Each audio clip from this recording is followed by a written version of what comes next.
Ring of Honor, June of 2004. We got World Title Classic and Survival of the Fittest. A new era for Ring of Honor. They got a new address. They got a new P.O. box.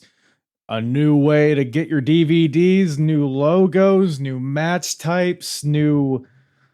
Oh, yeah, and by the way, we kick off one of the greatest trilogies in wrestling history with one of the best matches in wrestling history here. It's a very interesting time for Ring of Honor, a lot to get into, so you better stay right there. And just let me get to it already, all right? Jeez. It's the Apron Bump Podcast. Yeah. It's the hardest. Talk around and disregard it. Strip you off the ground, show you what hard is. Standing strong and proud, nothing can knock this. Let's get started. Yeah. What is up, everybody? How we doing?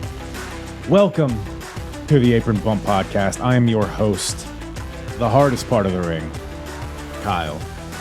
How's everybody doing today? Everybody's still alive after the election? I'm recording this the day on election day, actually. So obviously the results are not in. It's like early afternoon here, but man, hopefully this podcast gets out to the masses. Otherwise, it's just a waste of time here. Hopefully nuclear warfare doesn't take us all out. As a result, I voted for Gerald Briscoe myself. I made sure JBL wasn't alone. So, but any hoozle, Ring of Honor, June of 2004 is here, folks. Big month for the ring, for the Honorous ring. Like I mentioned in the beginning, we got World Title Classic and Survival of the Fittest. And if you're watching on YouTube, by the way, I'm gonna have a lot of visual aids. I think there's a pill to cure it now, so don't worry about that. But yeah, if you're watching on YouTube, I got the cards up here. I'll also post them in the description in case you are curious. But we're gonna go over these two shows, made the major bullet points. Obviously, we're going to talk about Samoa Joe versus CM Punk, the first match of their trilogy occurring on night one, World Title Classic. We also got Ultimate Survival. We got Ultimate Endurance. We'll go over what those goofy ass names mean. Man, they're really trying to find like these defining match types to like annual, I don't know if they're like trying to be like annual matches, like Royal Rumble-esque type things, but like every match has like goofy fucking, we have the 6-man Mayhem, we got 4-corner Survival, we got Scrambles, it's all silly, but there's a lot of good stuff within the silliness, which we'll get into. But let me just lay out the cards for you guys right out front, just so we know what we're getting into. We got World Title Classic occurring on June 12th, 2004 from Dayton, Ohio, from the Montgomery County Fairground. And on night two, we got Survival of the Fittest coming at us from Essington, Pennsylvania, from the Ramada Inn. It's in a fucking hotel. Interesting. There's only 300 people there. Wow. You know, it's the first night has 500 people. Night two has 300 people. Pretty low. No, I mean, I guess for an indie, I guess it's pretty solid, right? But it felt like so much more. Like the energy of these shows were really good. Really good shows. Both shows were. Ring of Honor is really starting to hit it's. I mean, I say they're starting to hit their stride, but it's more of like a tumultuous period for the company, because we talked about the Rob Feinstein stuff in the last episode, which, by the way, if you're curious about the history of Ring of Honor and you like to go back to the beginning and just kind of journey along this entire road of Ring of Honor to where we're at now in mid 04, I have covered every single Ring of Honor show that has happened so far in history. So you can go to the link in the description, or you can go to apronbump.com, go to the episodes tab and select, what are we talking about? Ring of Honor. ROH, and it'll bring you to all of the episodes I've covered chronologically. You can check it out on YouTube as well. There's a ROH playlist.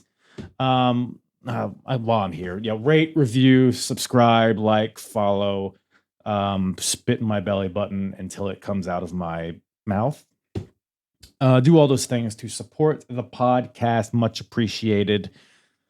Apron bump on all the social medias, yada, yada, yada. Okay, I'm plugged up. We're all plugged up now. Got that plug in there nice and deep. Now, what was I talking about? Oh, tumultuous. I'm never going to get that word right. Tumultuous. Doesn't even sound like a word. It sounds like a football player's name. Tumultuous.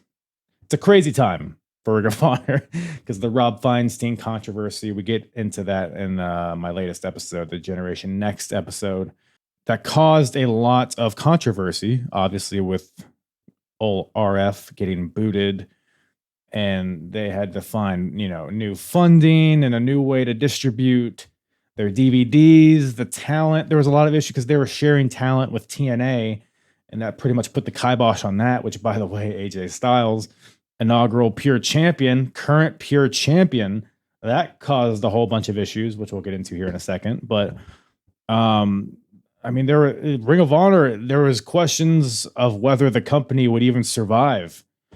And I think with this month of wrestling, the shows they were able to put on, I think I would have to think it was a pretty reassuring couple of events here, because a lot of good stuff, a lot of good stars, being built here, kind of your stalwarts, your foundations of the company, putting on good performances as well.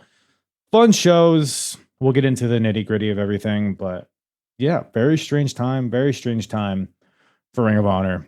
And it's all really laid out like at the very beginning of night one. When so commentary, we got Gabe Sapolsky and Mark Nolte, I believe the other guy is. It doesn't matter. But Gabe Sapolsky, he has gone by the alias of Chris Lovey on commentary. And I've made fun of him for his Jerry Seinfeld on meth type of commentary. He's gotten better over the years and months or what have you. But Gabe, or Chris Lovey, I guess, comes out and he's like, basically he says that I've been lying. I'm not Chris Lovey. I'm actually Jimmy Bauer. So he has a new alias. I'm a little confused why. Like, is this Chris Lovey? Does associate Chris Lovey with Rob Feinstein? Like, is there like a weird connection there? Or are we just trying to like separate as much from the old era of Ring of Honor as possible?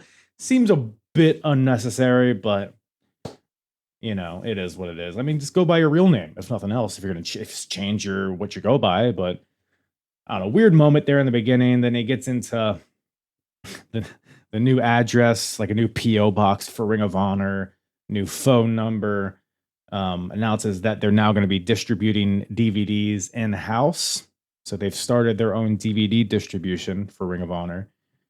So just a lot of, logistical things. It's interesting to see them kind of separate themselves from what they were in the past 2 years. Speaking of changing how they've been doing things, the Pure title. Let's talk about the Pure title for a second. It's been a big topic in the past, couple episodes. 04 crowning the first ever Pure champion in AJ Styles. They had a whole tournament. They had the rules established. It was a whole thing.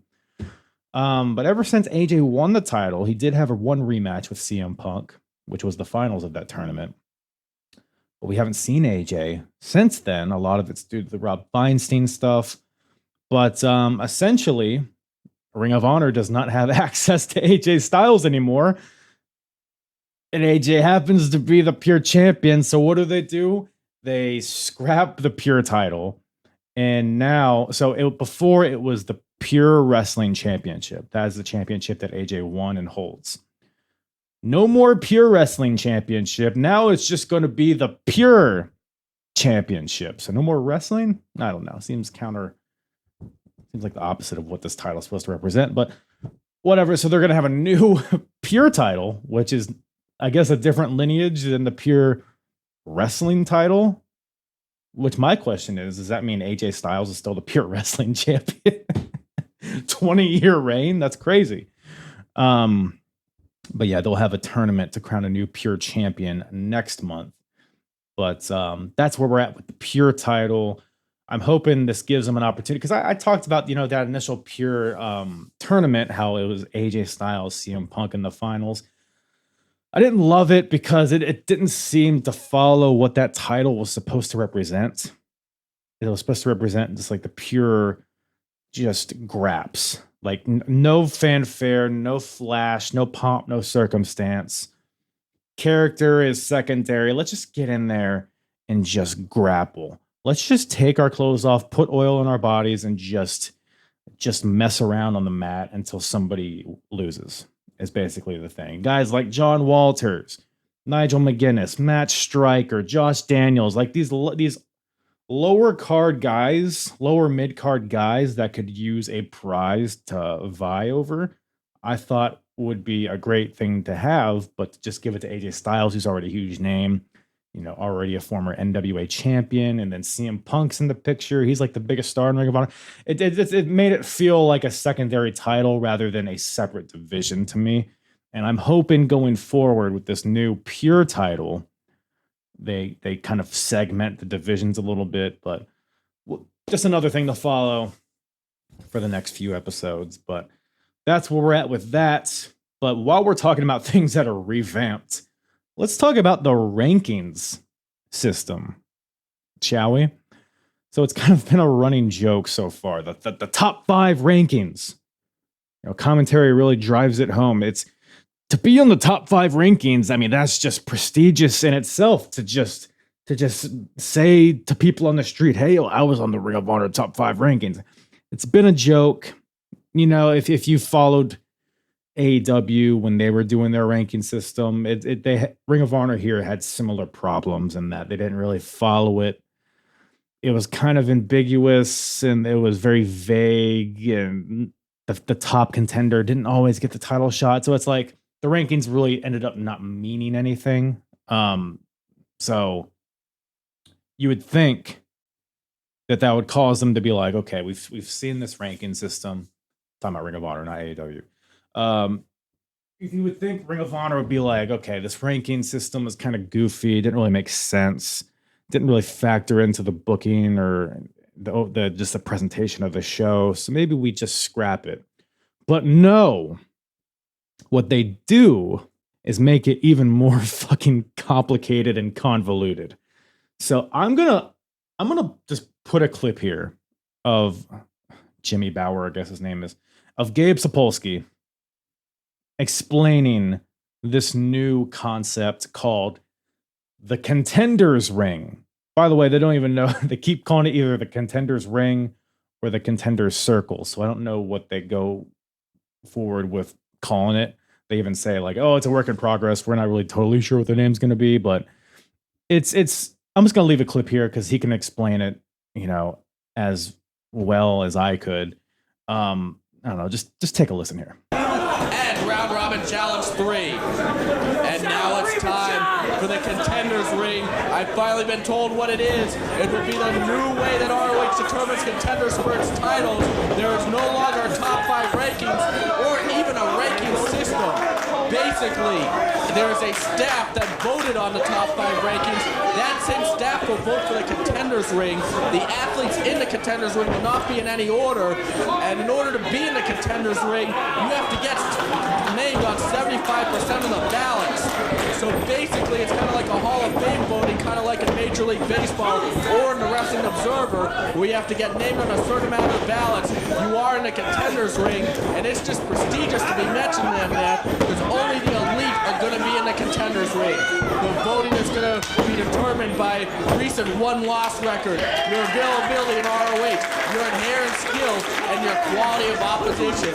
So only the top few men will make it into the Contender Circle, and no doubt the winner of this one will be one of the top athletes in the Contender Circle. So the way you describe it, and what an interesting contest, you're going to be rewarded for getting the toughest possible opponent. So somebody like Hydro, who challenged CM Punk and had a terrific match and a close loss with CM Punk, actually gets helped more than somebody that, say, would have won against a lesser opponent. Right about that, Mark Nolte. And in order to get named on 75% of the ballots, you really have to accomplish. So the Contenders Ring is so let me just so we have what we had previously and what we have now. Previously, we had the top 5 rankings, which was determined by a panel. How many people are on the panel? Who's on the panel? Who knows? But this panel determined who the top 5 contenders were, and that dictated who got championships going forward. The contenders ring is a vague amount of guys. So it could be 5, it could be 2 guys, it could be 1 guy, it could be 20 guys. It's you're like in a threshold to be considered to be in contendership for titles. Kind of sounds like the same fucking thing, doesn't it? Like, it's just like, yeah, wins and losses, ability, what did he say? Like how available you are for bookings with Ring of Honor, quality of opponents. Is this not what was factored into the top 5 rankings? So all in all of that to say, there's no change. By the way, the rankings, contendership ring, who gives a fuck? Whoever's doing the best gets title shots.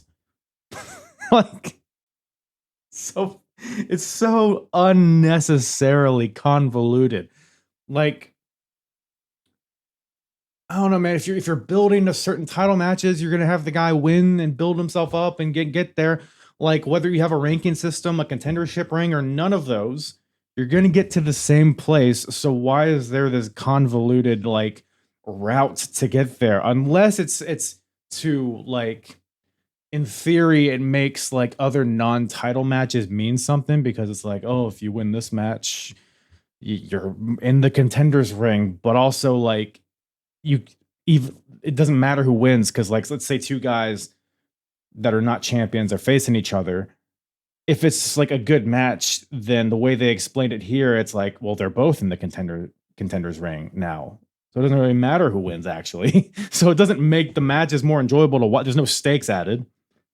Because ultimately, at the end of the day, and I didn't clip it here, but Jimmy Bauer's like, however many people are in this ring, it's then up to the matchmakers to determine who gets the title matches. So that's how it was in the beginning without rankings. So what is this ring? It's so stupid. It's so stupid. The way, if you're listening to me explain it and you're like, Kyle, that's kind of confusing this is a representative of how confusing it's not confusing. It's just unnecessarily contrived. So many hoops, unnecessary hoops to hop through to get to a route that it could just be a straight line. So I don't know, man. They're trying to add this sports kind of vibe to it, and it just doesn't work. I don't know how long it lasts, or if it ever really even gets underway. Who knows? That'll be another thing we watch, I guess. But just interesting to see, like, Ring of Honor trying new things. I do applaud them, I guess, for trying something new. But at some point, you just gotta be like, can we just let the guys wrestle and have storylines and have characters and like just do that thing? The thing that's always worked. But I don't know, man. So that's kind of this new paint of coat that's been put on Ring of Honor in various different ways, and entering a new era. I feel like I've said that a lot about Ring of Honor. They've been entering new, like, a lot of shifts in this company. But let's just get into it, shall we? I know why you guys are here. I know why you guys are here. You're here to hear about Ray Gordy's debut in Ring of Honor, otherwise known as Jesse, from Jesse and Festus. Now, CM Punk, Samoa Joe. Let's talk about it, gang. Let's get into it. Let's stop dilly-dallying and get right into the spark of one of the greatest trilogies in pro wrestling history.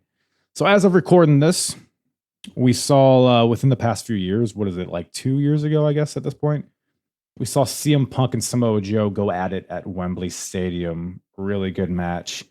But the foundation of that match was set up with this match that we're about to talk about in the following 2 matches that they would go on to have later in the year.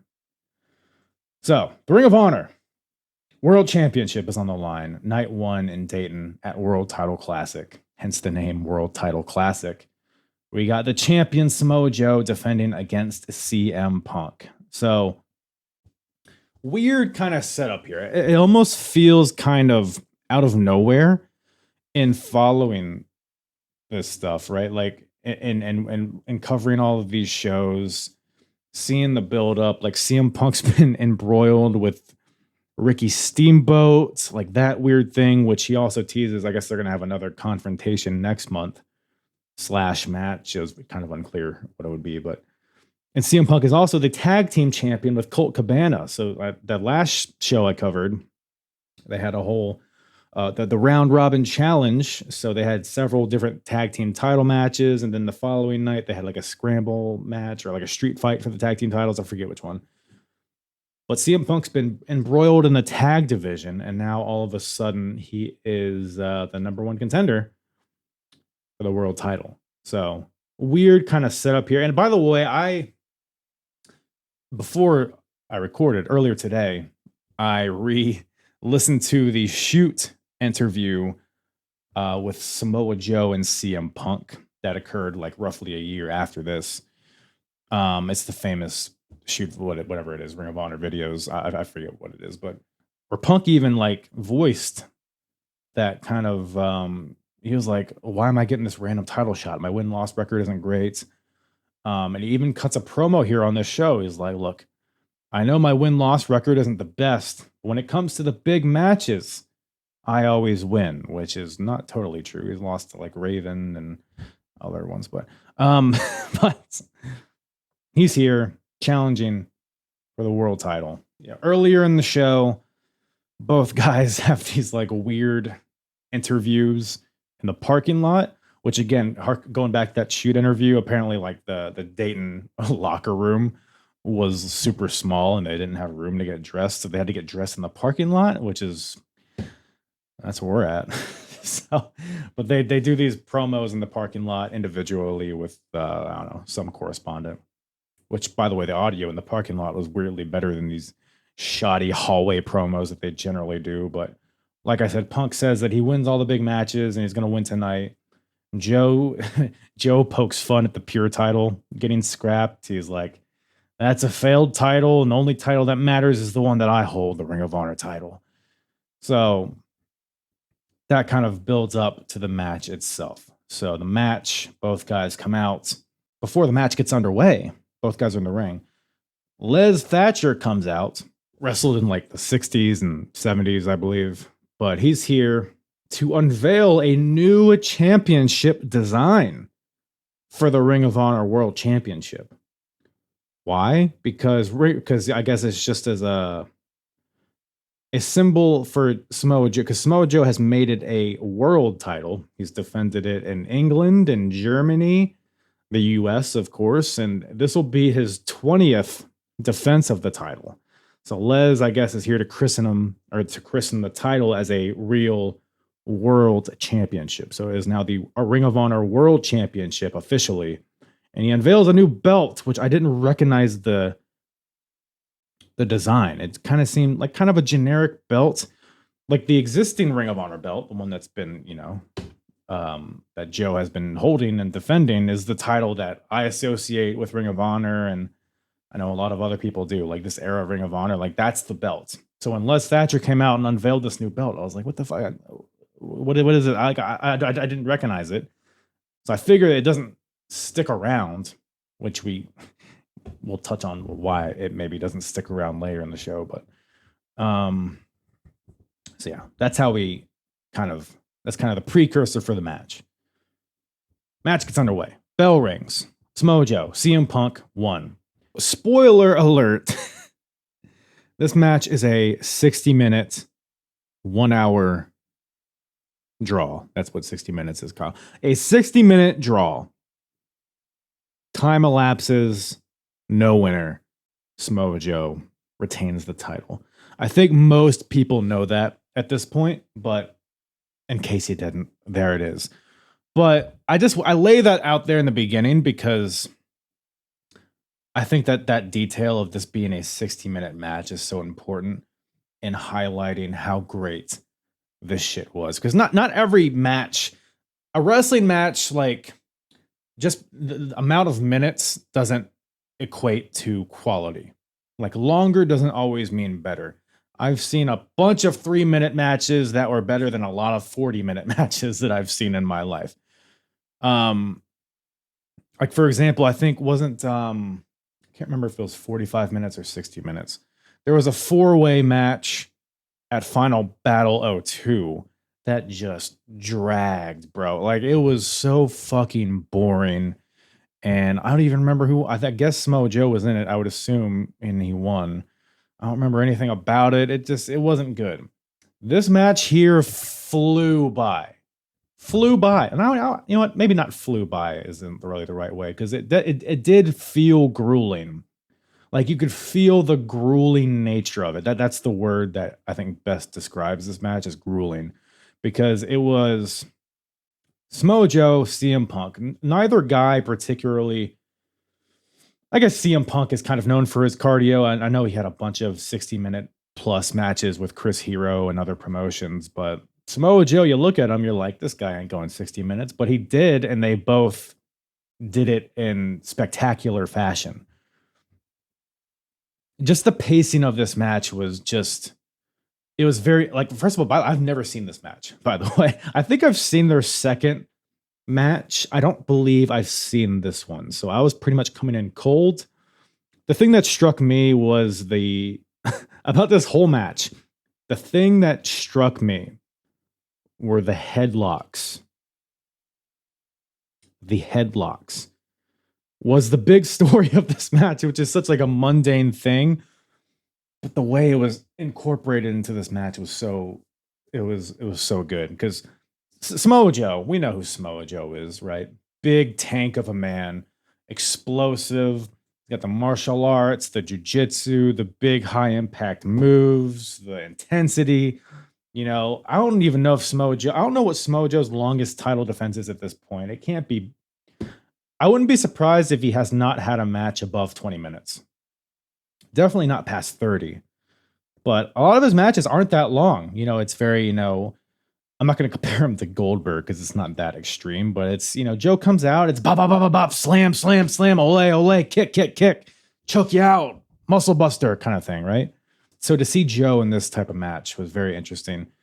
And he was in this type of match because CM Punk was desperate to control the tempo of the match. Both guys were, but Punk's method in controlling the tempo of the match was headlocks. Like CM Punk was, he was so persistent and just locking in headlocks on Samoa Joe.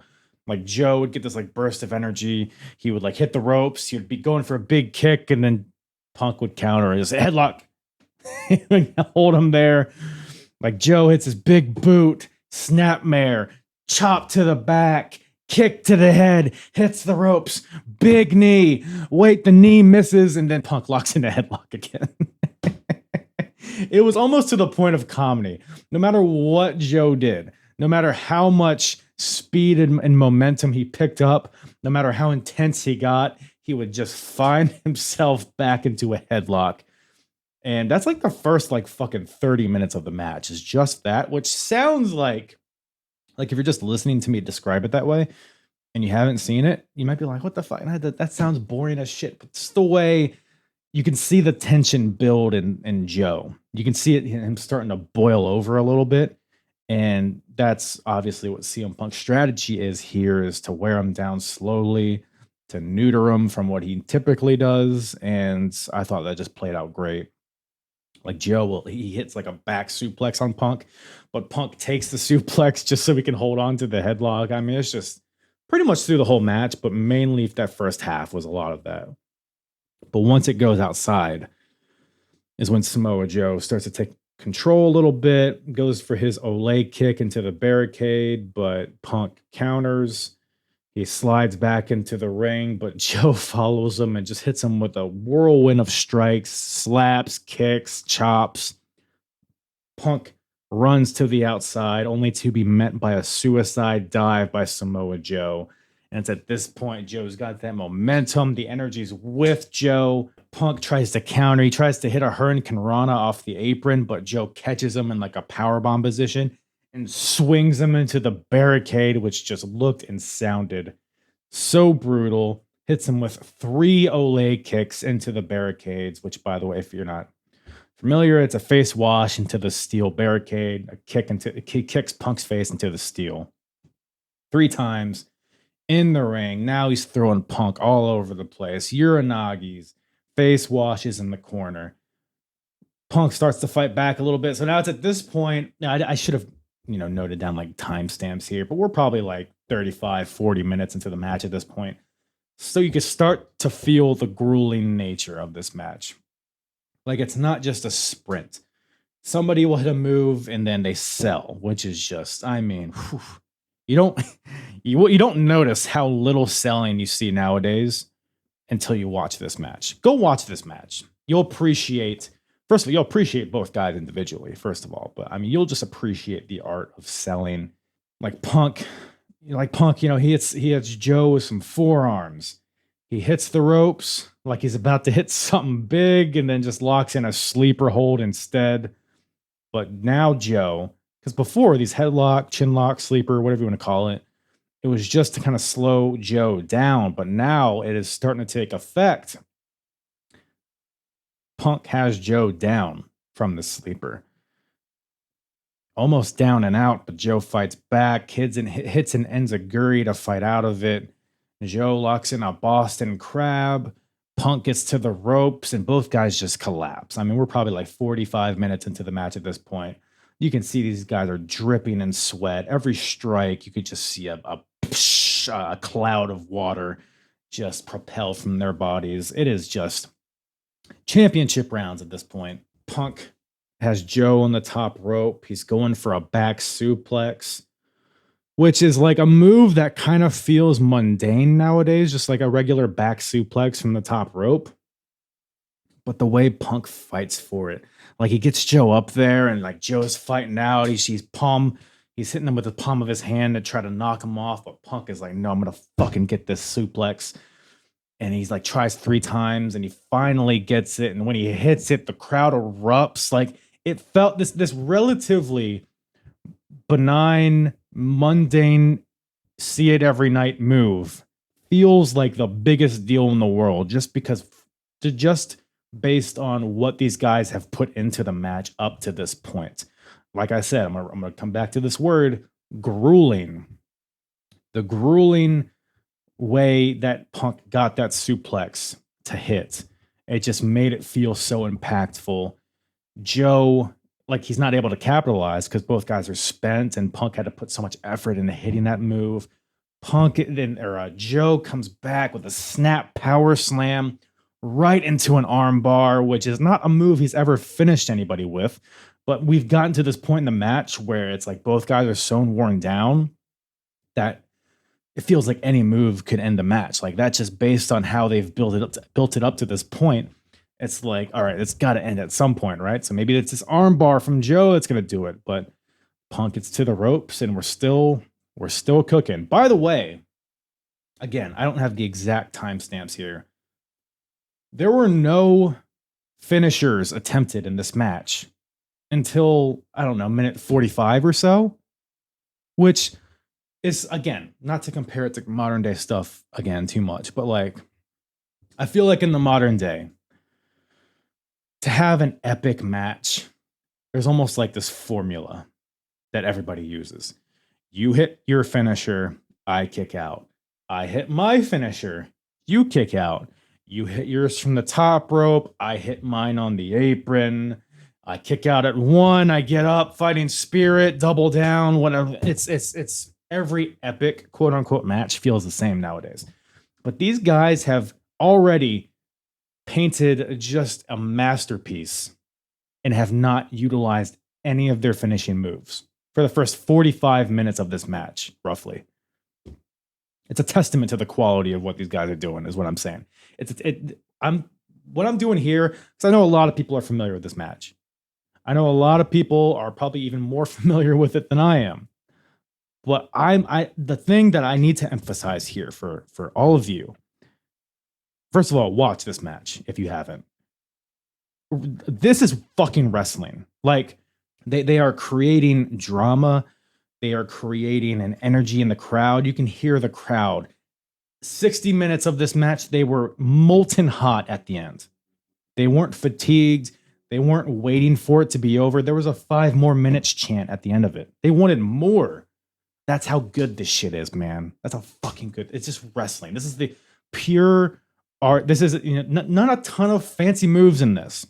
Not a ton of overly stiff strikes. There's no blood. I don't think there's no blood in this match. There's no gimmicks or stipulations or storyline really implications. It is just two guys just wrestling the shit out of each other. So good. So good. And they're not utilizing finisher kickouts to do it. You know what I'm saying? Not a ton of false finishes for the first 75, 80% of this match. The quality and the drama is generated from other things, which is why it's so good. Which is why I think these matches are held in such high regard. Is basically what I'm saying here. Joe, Punk hits a Frankensteiner, hops up, hits Joe with the Pepsi twist, goes for the pin, but Joe gets the ropes. So he just Samoa Joe, dominant champion, can't even kick out. He has to use the ropes to escape the pin. Both guys make their way to their feet. Joe goes for a lariat on the Punk. Punk counters it into a crucifix pin. Joe kicks out and then decapitates Punk with a lariat. 50 minutes in, they are still throwing these strikes as hard as they are and still bumping as hard as they are. Beautiful stuff. I mean, Punk does like a backflip, lands on his head. Again, burst of energy, double down. They're both selling on the mat. They're both just every fiber in their being is utilized to just stand up. Once they do, Punk hits Joe with a Shining Wizard. 1, 2, kick out. Man, the crowd bit on that one because that's pretty much Punk's finish at this point. Very, very close kick out. Drama is off the charts. Joe hits Punk with a knee bomb. It's like he's facing Punk, picks him up, ties Punk's knees underneath of him, and then drops him knee first. It's a slam onto Punk's knees, basically. Locks in a single leg crab. At this point, I'm like, Punk might even tap. I wasn't sure if this was a draw. I'm pretty sure the second match is a draw. But I was watching this. I was like, I'm not sure if this is a draw or if Joe just outright wins this one. So when Joe had this single leg crab following that knee buster, I was like, this gotta be it, right? But it was not. Punk gets to the ropes, breaks it. Joe, he's like, all right, this kid's not staying down. I'm going to put him on the top rope, hit him with the top rope muscle buster because that puts out everybody. But Punk does not want to feel this. So he counters, goes for a Pepsi plunge off the top rope. Nope. Joe counters. Superplex? Nope. Punk back, tries the Pepsi plunge again, hits it. Top rope pedigree onto Samoa Joe, but the previous work on Punk's knee causes him to escape to the outside after hitting this move because he's in so much pain and cannot capitalize on this super finisher. Beautiful stuff. Beautiful psychology. Punk can't capitalize on his finish, but he eventually gets back into the ring, hits Joe with another Shining Wizard, a brain buster, but he can't capitalize. These guys are hitting their big moves now, but they can't capitalize because they're so drained. Joe comes back with a desperation dragon screw onto the already injured leg of CM Punk. And then we get the announcement that there's 2 minutes left in this match. They're fighting on the top rope. Joe hits Punk with a top rope slam of some sort. 1 minute left. They get to their feet. Strike battle. Punch, punch, punch, kicks, elbows, kicks, back and forth. Punk hits Joe with a DDT, but can't make the pin. Crawls over to him. Samoa Joe. Punk pins him. 1, 2, kick out. Ding, ding, ding. Time expires. Whoo! Just recapping this match has got me all sweaty and engorged in the swimsuit region. Phenomenal stuff. I can't say anything more about it. It's just, go watch it if you haven't. It's not an indie match. It's not a modern day PWG, whatever the fuck, wrist control, forearm trading in the middle of the ring, finisher, kick out. It is a perfect example of what wrestling is supposed to be. And I don't even think this is the best match of their series. I'm going to be watching them eventually, but I've always heard this is like number 3 out of the 3 of them. So, very excited to see the next 2, but Joe retains via draw. But that's not even the end of this.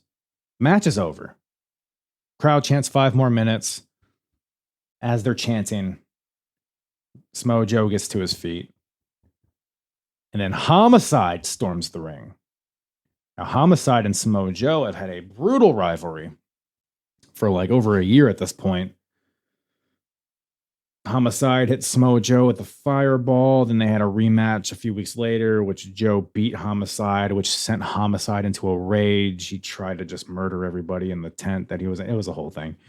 But Homicide's basically psychotic at this point. A demon, as commentary puts it. Hits Samoa Joe in the head with a chair. Homicide knocks out the ref. Knocks out the interviewer, Dave Prazak. Homicide grabs a mic and he says, "This shit is not over, Joe." And then Homicide takes this new Ring of Honor championship and runs away with it. He steals the title. Not both of them, just one of them. I guess in theory, the new one is more expensive. I don't know. Huge heat for Homicide, which again is more representative of how much this crowd loved Samoa Joe versus CM Punk. The fact that Homicide comes in here and ruins the celebration post-match deal, crowd was not having it. So great build for heel Homicide here. Also puts it up in the air, like who's gonna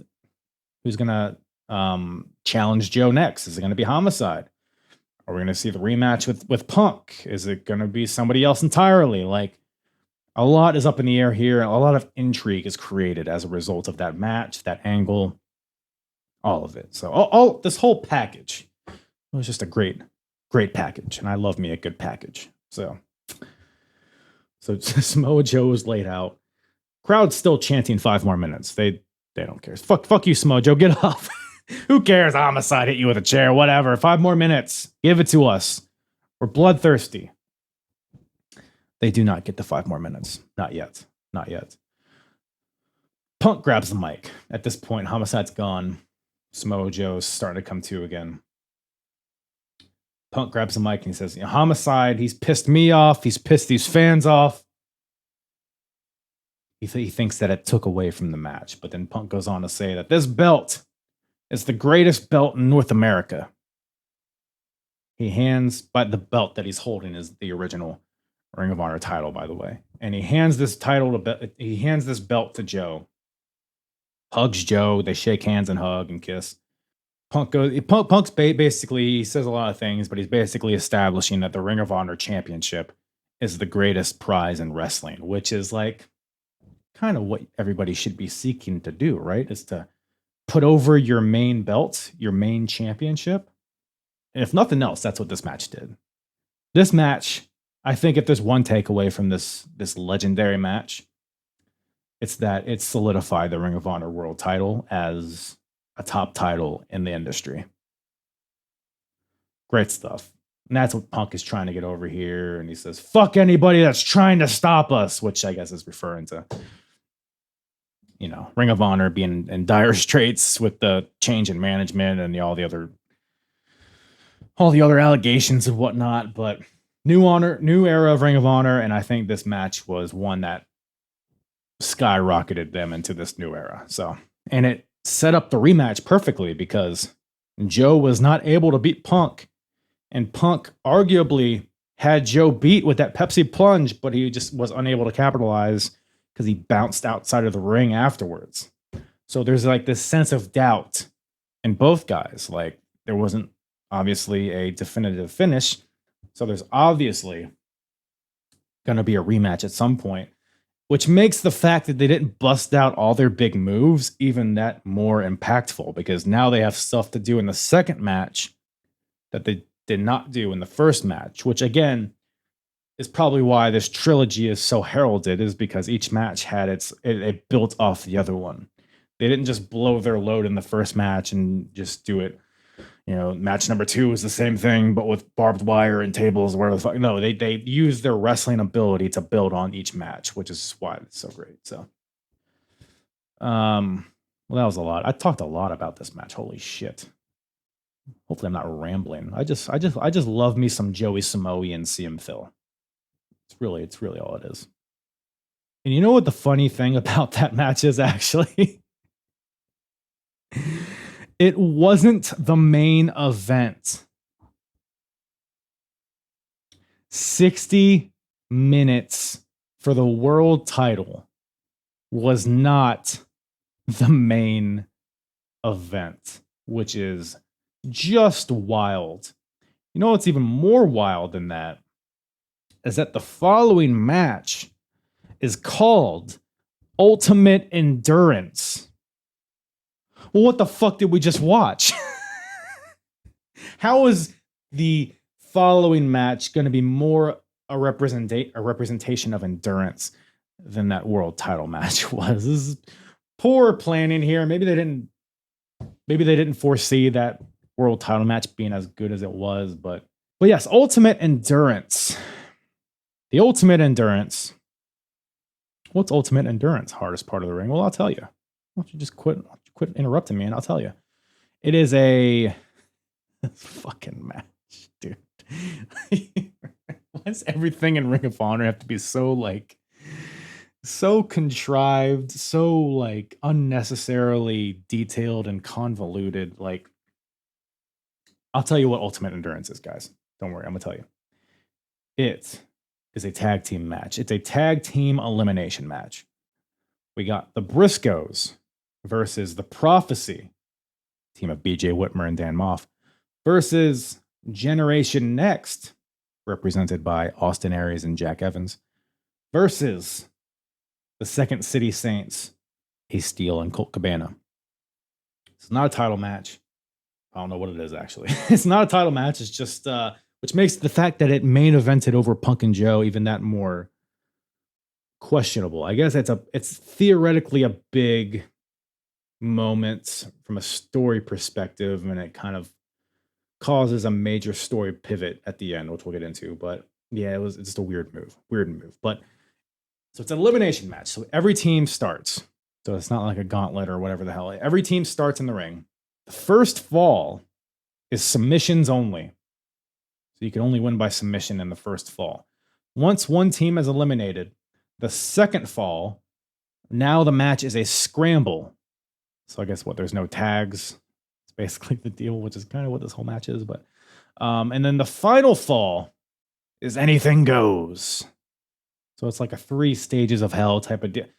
It's just hats on hats on hats on hats. Just make it an elimination scramble. Like, holy shit. That's what this match is. Why is there a submission match? Why is the first fall a submission match? It's like if you put universe mode on WWE 2K on randomize, and this is what it spit out. Like, it's so unnecessary.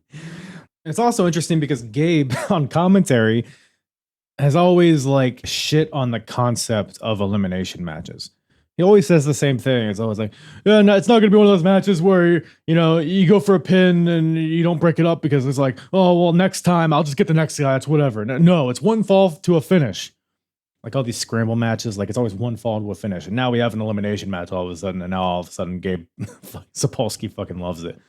But the story of this match, above all else, got a lot of good teams in here, but the story really revolves around the Prophecy, which is the team of BJ Whitmer and Dan Moff. Now, the leader of the Prophecy, Christopher Daniels, has not been seen in quite a while. He was taken out by the Second City Saints a few months ago. Pepsi plunge off the top rope through a table.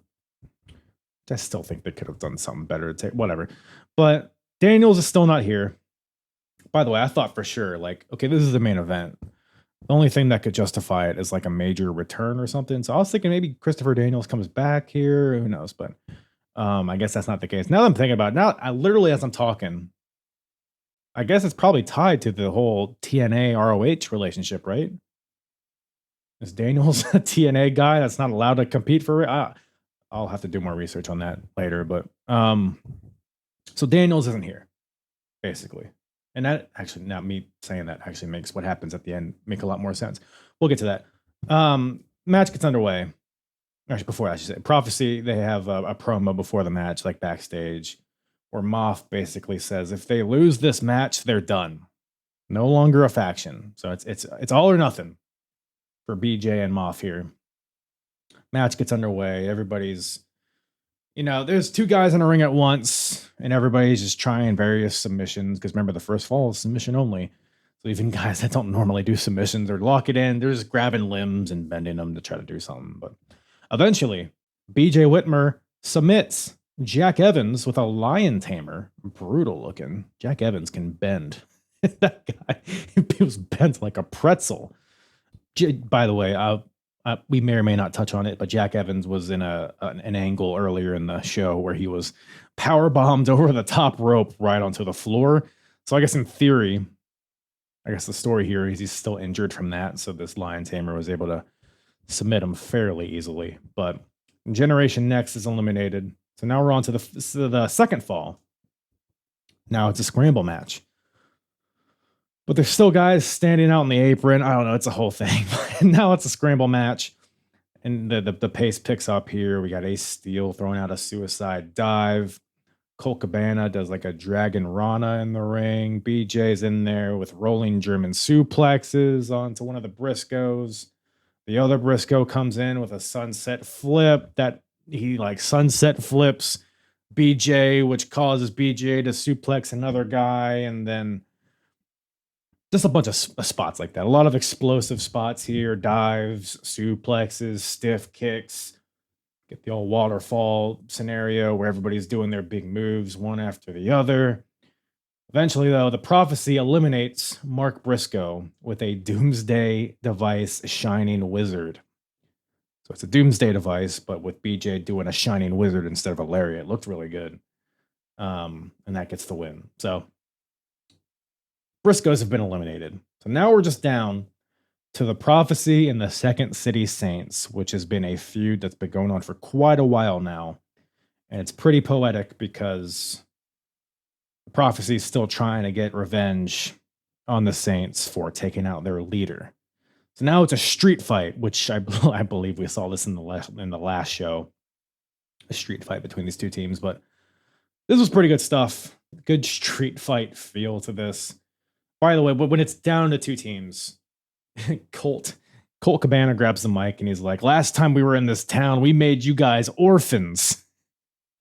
Which is what they were in Dayton when they took out Christopher Daniels. So that happens. Prophecy takes him out, beats the shit out of him, and Moff grabs the mic and he's like, you were saying, bitch? Which is very funny. So again, street fight, a lot of crowd fighting, a lot of fighting ringside. Ace Steel levels BJ Whitmer with a chair, busts him open. Ace Steel, he shit cans Allison Danger into the barricade, which is very funny. Dan Moff with a bell shot. It's a Colt Cabana. Colt comes back and rams Moff's head into a wedged chair and between the bottom rope and the ring post. Back in the ring, Second City Saints are dominating, beating down the Prophecy. Both Prophecy guys have been busted open. Moff, BJ, they hulk up. They make their comeback. They're chopping the shit out of each other. They chop each other to like fire each other up, and then they take it out on the Saints. Back into the crowd. This fucking crowd fighting, man. I can't do it. At one point, Ace Steel just pile drives Colt Cabana right on the concrete floor, which is gnarly. In the ring, Ace Steel hits Dan Moff with a tiger suplex or a tiger powerbomb. BJ hits a brain buster to Ace Steel. Colt Cabana with a moonsault onto BJ Whitmer. The Prophecy hits a German suplex lariat combination on the Colt Cabana. Ace Steel has to break up the pin. It's a pretty good energy to this. Pretty good stuff here. I almost forgot that there were 2 other teams in this match, which makes me wonder why they were even included at all. But in the ring. So now we get to the finish. So remember, Christopher Daniels was taken out via a Pepsi plunge off the top rope through a table. So the Second City Saints grab a table, their trademark, I guess, at this point. They set up the table in the ring. They lay BJ Whitmer on this table. Ace Steel goes to the top rope. Colt Cabana takes Dan Moff over to him, I guess, to theoretically, like, powerbomb Dan Moff off the table through BJ Whitmer. I don't know what the plan was here, but Dan Moff fights out, slams Colt Cabana into Ace, which crotches Ace Steel on the top rope. BJ Whitmer off the table, goes to the top rope, hits a wrist clutch exploder suplex onto Ace Steel off the top rope through a table. And then these shards of table are on the mat. Dan Moff takes Colt Cabana and hits the most gruesome looking burning hammer onto these remains of the table. The most brutal looking burning hammer I've ever seen. And I guess the angle here, the what they're trying to get over is that he's like trying to take Colt Cabana out. They're trying to take Ace Steel out. So they hit Ace with this brutal top rope move that, in my mind, is at least is equivalent to a Pepsi plunge off the top. And then Dan Moff just kills Colt with this burning hammer, and that gets the 1, 2, 3. I mean, jeez Louise. I don't know how Colt didn't break his fucking neck here. Outrageous stuff. But the Prophecy, BJ, Whitmer, Dan Moff, get the win and I suppose get their revenge on the Second City Saints. And the fact that this followed up Samoa Joe and CM Punk, the fact that they were able to have the quality of match that they did, the crowd was still into it. So props to them. It was a tough spot to be put in, but I think it pretty much delivered. I mean, obviously it's not as good as the Joe and Punk match, in my opinion, at least. But had a good story to it, good finish, satisfying finish for the story at hand. And well, I say finish, but that's not really the finish. It's the finish of the match. But afterwards, there's a little post-match interview backstage. Or promo, whatever the hell. From the Prophecy. So we got Allison Danger, Dan Moff, BJ Whitmer. They're all excited about their win. Of course they are. But Dan Moff stops BJ in his tracks. He says, hey, that was great. Glad we did it. But this night signifies the night that the Prophecy died. It's very confusing because they're the Prophecy. So is he killing them out? Prophecy's dead, apparently. Why is it dead? Dan basically says that we don't have to fight against the Code of Honor anymore. Because this was all started by Christopher Daniels. Ultimately, Daniels recruited these guys. Dan Moff suggests that they don't need a leader anymore. They don't need a woman at ringside. They don't need to do this Prophecy thing anymore. Moff says that their debt is paid to Daniels in full. He says that now it's time for you and me to make a noise of our own. We don't need the Prophecy name to do that. And he wants Dan Moff and BJ Whitmer to go down as the best tag team in Ring of Honor history. And Dan Moff says, I got my word and I got my balls. And I don't break them for nobody.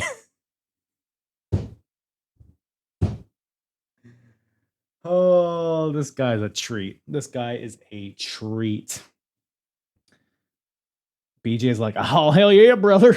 BJ's a fucking idiot. He's down for anything. They shake hands and they leave Allison Danger in the dust. By the way, throughout this whole promo, Allison's in the center like, what? She's obviously not happy with this. So, and the last words you hear on this show is Allison Danger saying, The prophecy will never die. It's a little campy here at the end, but I guess Dan Moff, BJ have separated from Daniels now. So is this going to affect, like, is Daniels going to come back and fight Moff and BJ? I don't know. Causes a lot of intrigue. Or are they just banking on the fact that Daniels is not going to come back due to the whole separation? Don't know. Don't know where we're at here, but that's where we are at with the prophecy. A little bit of intrigue there, so I don't hate it. Wasn't expecting it, so some pretty good stuff. What else? What else is there to talk about? Hey, let's talk about Generation Next. Let's get a little recap. Let's get a little update on the old Gen Next faction. Of course, the newly dubbed faction of Alex Shelley, Austin Aries, Jack Evans, and Roddy Strong. So we talked a lot about them in the last episode. We'll just touch on them here. Just give them a little brush on the pecker right here. So night one, and this will pretty much wrap up night one. So there was a 6-man tag match. It was, I guess it was supposed to be just Alex Shelley versus Matt Stryker, who are in the middle of a best of 3 series. But Generation Next boys gang up on Stryker. They beat the hell out of him in the middle of the ring. Prompts John Walters and Jimmy Rave to make the save. And I brought this up earlier talking about Jack Evans. John Walters power bombs Jack Evans over the top rope to the hardwood floor. I think somebody was supposed to be there to catch him, but he just splat. Brutal stuff. And by the way, Stryker got busted open from a chain shot from Alex Shelley, which I guess is, he's starting to establish that as his hallmark. Alex Shelley has like a chain necklace and he wraps it around his fist and he punches Stryker with it, busts him open. Lots of blood.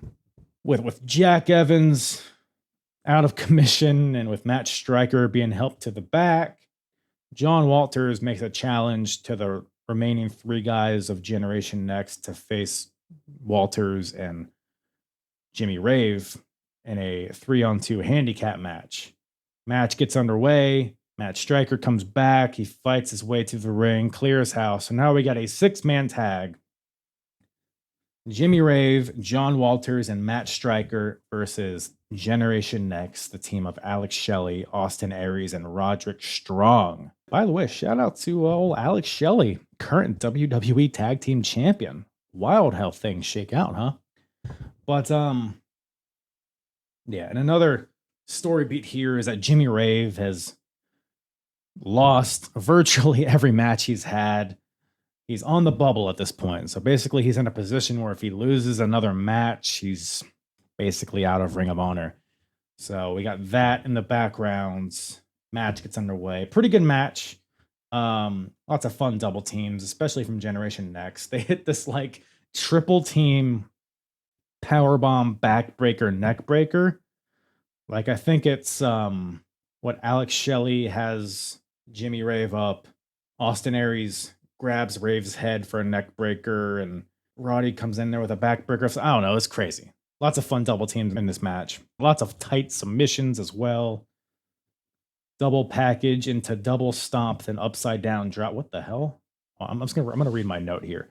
Double package into double stomp, then upside down drop kick. Oh, they like hold somebody upside down, like on their head, and then the other guy comes in with a drop kick. Fun stuff. Unique offense here. I will say, a major pet peeve alert here. So Matt Stryker at some point makes the tag, but the ref doesn't see the tag. So he orders Matt Stryker to go back onto the apron because if he can't see it, he can't call it. But behind the ref, as the ref is telling Matt Stryker to get back in his corner, behind the ref, out of this point of view, Austin Aries makes the tag noise and gets in the ring. He makes an audio-only tag. The ref doesn't see that tag, but he allows it. But he didn't allow Matt Stryker to make the tag because he did. It's so stupid. It happens a lot in TNA. The TNA I'm watching, there's a lot of that too. It's happened for years and years and years, and it's always just stuck in my craw. It's so stupid. So stupid. Eventually, Matt Stryker makes the hot tag. Germans for everybody, throwing everybody all over the place. Jimmy Rave locks in a crossface on the Roderick Strong. Austin Aries breaks this up with a 450 on the Jimmy Rave and then locks in a Rings of Saturn onto Rave, and Jimmy Rave taps out. So Generation Next keeps their momentum going with another win, and Jimmy Rave may or may not be done with Ring of Honor. Who knows? Very pivotal loss for Rave. How will he come back? Only time will tell. Only time will tell. So lots of good stories going there. So, and a pretty good match as well. So just want to shout out those guys real quick. What else is there to talk about, gang? What else is there to talk about? You know what match really surprised me actually on this show? And I know we already talked about him a lot on this episode, but we got to talk about him again. CM Punk versus Hydro, aka Jay Lethal. Punk versus Lethal on night 2 was sensational. I mean, Punk busting out 2 great matches in this month. I mean, he's just... I might be going out on a limb here. But CM Punk is a pretty good pro wrestler, I would say. That's just me, though. That's just me. Why are Punk and Jay Lethal fighting? Hardest part of the ring, well, let me tell you. So on night 2, there is a Ring of Honor tag team title scramble match. Of course, the champions, CM Punk and Colt Cabana, defending against the Outcast Killers versus the Ring Crew Express versus Special K, team of Dixie and Hydro. Yeah, those 3 teams. So CM Punk, who was on the heels of one of the greatest world title matches of all time, huge match against Samoa Joe. Samoa Joe was unable to beat him, as hot as ever. And now Punk is defending his tag team titles against 3 jobber tag teams. I saw this on paper. I was like, what the fuck? Why is this match happening? So all these teams come out. Punk and Cabana come out last. Punk grabs the mic and he's like, you know, if that ref didn't have the referee shirt, I wouldn't be able to tell who's the ref and who's the wrestlers. Which is like, you look at these guys, and there are a bunch of jamokes in that ring outside of Jay Lethal. Punk says, you know what, Colt? I got it. Because Colt Cabana is in the survival of the fittest match, which we'll touch on later. But Punk's like, you got a match later to get ready for. I got it. Don't worry. Don't break a sweat. I'll beat these 3 teams myself. Just like, Jesus. Which I thought was a very silly proposition from Punk at first. But commentary lets us know that you apparently have to pin the champions to win the titles. So in that way, it's almost more of an advantage because now there's one less guy to pin, one less way to lose the title. So as long as Punk doesn't get pinned, he walks out with the tag team titles. But everybody's trying to pin Punk. There's one point in the match where somebody's pinning Punk and then he kicks out and then somebody else gets on him and then he kicks out. But like 7 times in a row, it's like 1 kick out, 1 kick out. But it's like a different guy every time, which is pretty funny. To see all these jobbers go just show out with Punk on the apron, just like, yeah, you got him, buddy. Like he's egging him on. He just wants the match to be over. Like I said, he doesn't care about winning the match. He just doesn't want to get pinned. I will say in this match, I mean, Hydro, Jay Lethal, by far the standout here. Huge Hydro chants from the crowd. Super over, this Jay Lethal is. It's a chaotic scramble match. It's the wacky double teams and swinging bombs and whatever the fuck, right? Punk is on the apron as all these guys are just busting their ass. He's not getting involved at all until he just randomly decides to do a springboard drop kick onto somebody and then gets back out to the apron.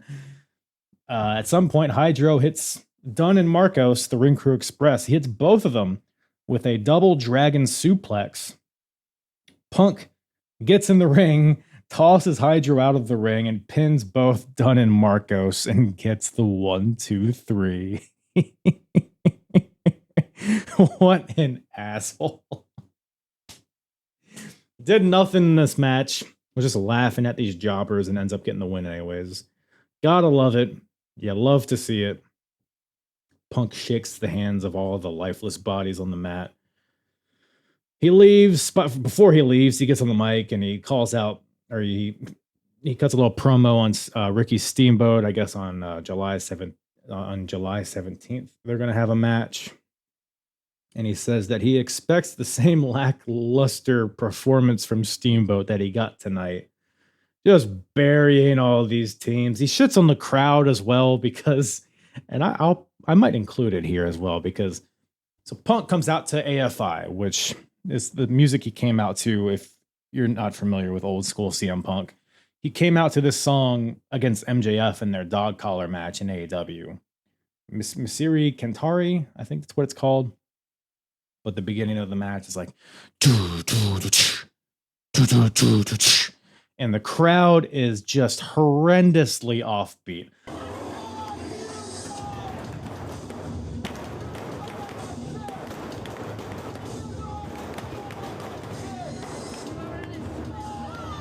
Like, what the fuck are we doing? Awful performance from the crowd. But so Punk gets the shitty win in the scramble match from the work that Hydro did to Dunn and Marcos. So Punk cuts this promo. He gets out of there. Lethal gets in the ring, grabs the mic. Maybe his first promo ever in Ring of Honor. Hydro grabs the mic and he's like, "Hey, Punk, you want some competition? Why don't you try me?" And the crowd goes apeshit. The crowd is super into Jay Lethal here. Punk like saunters back to the ring and he slaps the mat and he's like, "Maybe next time, kid." And then Punk starts to leave and then Hydro gets back on the mic and he's like, "What are you, a pussy?" Which, I don't know, man. It prompts some CM pussy chants, which is fun. But CM Punk's like, "Oh, you think, yeah, I am what I eat." Yeah, that's not what he says. But Punk's like, "All right, well, I guess we'll have a match because I am not a pussy," is what Phil Brooks says. I'm watching this. It's like how Punk is just like being so diminutive towards Hydro. Meanwhile, modern times, Hydro is the most tenured Ring of Honor champion of all time. Most amount of days as Ring of Honor champion. Arguably the greatest Ring of Honor wrestler of all time. And here he's just some guy in a wife beater and jeans. A part of this faction. Crowd knew he had talent, though. The crowd knew he had talent. But that kicks off a match here. CM Punk versus Hydro. The story here of this match is Punk, because at this point, Punk is just levels above Hydro. Punk wants to show off. You know, he had that 60-minute barn burner a few weeks before this. But now he's just here to show off. He wants to win in spectacular fashion. He doesn't want to eke out a win. He wants a Pepsi plunge. He wants a shining wizard, something, right? So Punk's beating down Hydro for a big chunk of this match. Hydro has a little bit of fire in the beginning, but Punk cuts him off pretty easy. Just a big, long, drawn-out, cocky beatdown from CM Punk. Punk goes for the Pepsi plunge, but it gets countered into a superplex from Hydro. Hydro finally has the momentum, and he's going for the Dragon Suplex, which I guess is his finish at this point. It's what ended the last match. But Punk has this scouted, and Lethal he keeps going for this Dragon Suplex. He goes for it, gets countered. He goes for it again, he gets it off, but Punk lands on his feet. But Punk lands on his feet and retorts with a Shining Wizard, goes for the pin, 1, 2, picks him up. Punk had him beat, but he picks up his shoulders because he wanted to win in more spectacular fashion, or just wanted to, I don't know, just be a dick about it. Who knows?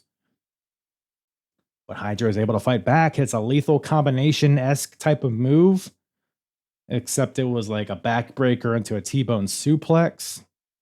Some really fun, close call roll-ups here towards the end, like small package countered into another small package, into a roll, and then they're like the leverage is going back and forth. It's really close. 2 counts back and forth. Really good energy and drama here towards the ending stretch. Punk hits a hammerlock DDT on the Hydro. 1, 2, picks him up again. This CM Punk is a cocky piece of shit. He, like I said, he wants to show out. Punk puts Hydro on the top rope. Punk goes for a Frankensteiner, hits it, but Hydro rolls through into a roll up.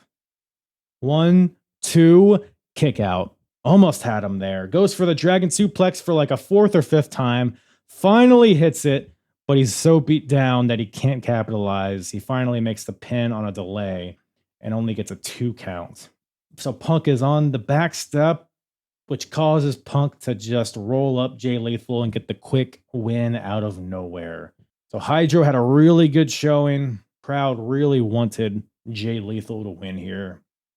Awesome match. The cutoffs, it's like Punk, obviously he's on a higher level than Lethal at this point. But when Lethal got his offense in, the crowd was like, fuck yeah, Hydro, get him, kill him, beat him, and then Punk would cut him off. And it's like those cutoffs were just felt so vehemently in my cockles, right? They were just so effective. Crowd hated Punk. Crowd loved Lethal. And Punk seemingly underestimated Hydro because he wanted to win in the way he wanted to win, but ultimately wasn't able to. So he had to settle for just a fluky little roll up to eke out a win. So Punk wins, but Hydro, Jay Lethal looked fucking great, and only upwards and onwards for Mr. Hydro here. So we'll see. He's still in Special K, but I feel like it's only a matter of time before he busts out on his own. So good stuff there. Good stuff. Another great match from CM Punk, which, I mean, this guy is just... I oftentimes want to hate CM Punk, but watching this era of Punk, you just get a new appreciation for him. He's just so good. He's still so good. Well, who am I kidding? But that brings us to the finale of this episode. Let's talk about survival of the fittest, shall we? Is, I guess, a new concept here, which it's a new concept here, but I believe Ring of Honor just did this like a few months ago to crown a TV champion, I believe. Because believe it or not, Ring of Honor still exists, as much as they want you to forget that. But it's a 6-man elimination match. Here, the stakes aren't necessarily clearly defined, but this is right as they announced the Contenders ring.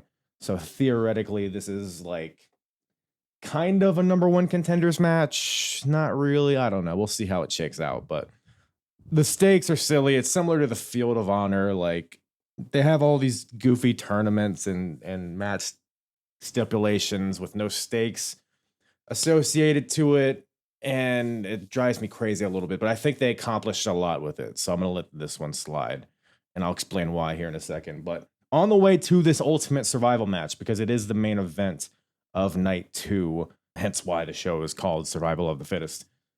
So there are 6 qualifier matches, I guess, on this show leading up to that main event. So we'll briefly, kind of just rapid fire talk about these qualifier matches, and then we'll dig deep into that 6-man because there's a lot of fun stuff happening.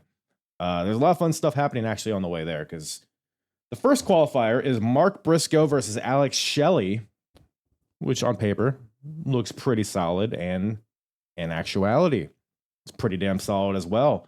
You got Alex Shelley attacking the neck of Mark Briscoe, Mark attacking the leg of Alex Shelley. Mark is doing this with dragon screws and the ropes and springboard drop kicks, but instead of just a traditional springboard to the chest or to the face, he pinpoints it right to the knee of Alex Shelley, which is just so good. Ultimately, Alex Shelley gets Mark Briscoe into the Border City stretch, but Mark counters this seamlessly into a Texas Cloverleaf, or at least tries to. And as Alex Shelley's trying to fight off this Cloverleaf, Mark has his legs, all like tied up into a Cloverleaf position. But instead of actually turning him over into the Cloverleaf, he just flips over into a jackknife pin with Shelley's legs all tied up. And Mark gets the win that way. So really just smart finish. Shelley's legs had been worked on the entire match. And while Briscoe couldn't get this submission in, he already had his legs in a vulnerable position and was able to get a cheeky pin out of nowhere. So really good stuff. Nothing like barn burning in that opening match right there, but just good stuff. Good old fashioned wrestling. So Mark Briscoe moves on to Survival of the Fittest. The next qualifier is Trent Acid versus Colt Cabana. Very, very banter heavy match this is. If you know Colt Cabana and Trent Acid, you kind of know what this is going to be. So the real story of this match is Jimmy Bauer on commentary is he's hyping up this new finishing move that Colt Cabana says he's going to unveil in this match. Apparently Bauer and Colts had a conversation leading up to this, and Colt was like, I got a new finisher. It's devastating. Nobody kicks out of it. And I'm going to debut it for the public right here in this match against Trent Acid. So during the entire match, commentary is like, man, I wonder if it's going to be like a top rope move, or it's got to be some sort of devastating pile driver. It's going to like break the guy's neck or drop him on his head, or it's just going to be so devastating. I can't wait to see it. They're like building it up during this entire match. And what the move ends up being is it called the Paredes Special? They said it on commentary. It was basically so Colt hits Trent Acid with a snapmare, but so like a snapmare, but Colt flips forward with him, but then Colt rolls backwards and cradles Trent's leg for a pin. So it's just like a shitty little roll up. Not a shitty roll up, but it's just so funny how much they built this up. Like it was going to be like a career ending move, and it's just like a roll up. But I liked it. Looked pretty good. Looked pretty snug. So Colt wins with the Paredes Special, or whatever it's called, and he moves on to Survival of the Fittest. Next one is John Walters versus Austin Aries. So John Walters comes out. Austin Aries comes out flanked by his Generation Next faction mates. Alex Shelley grabs the mic and he's like, hey, John, we took your spot last month in your match and we're going to do it again. So John Walters sees this and he's like, well, I think I could take all four of these guys. So he tries to attack them, but the numbers game just overcomes them. Generation Next gangs up on John Walters. Alex Shelley, once again, with this, I guess, newly patented chain shot to the head of John Walters. Like I mentioned earlier, Alex Shelley has like a chain necklace. And he wraps it around his fist, punches John Walters in the face with it.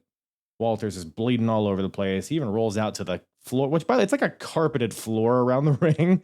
No, there's blood all in the carpet. It seems like a dick move, but it is what it is. So Generation Next, I mean, they're running a roughshod around this show. So who does it take to stop this anarchy? Well, none other than Gary Michael Capetta. GMC comes out, the, I guess, whatever, general manager of Ring of Honor, whatever the title is. GMC is like, you think that's all it's going to take? You think you're just going to beat this guy up and move on to Survival of the Fittest? No, sir. I guess Ring of Honor had a plan B plan. So I guess they anticipated this beatdown, which wouldn't you put measures in to make the beatdown, to assure that the beatdown didn't happen? Maybe extra security, maybe just people watching the aisleway. I don't know. I feel like there was better ways to handle this, but GMC is like, all right, Walters is out.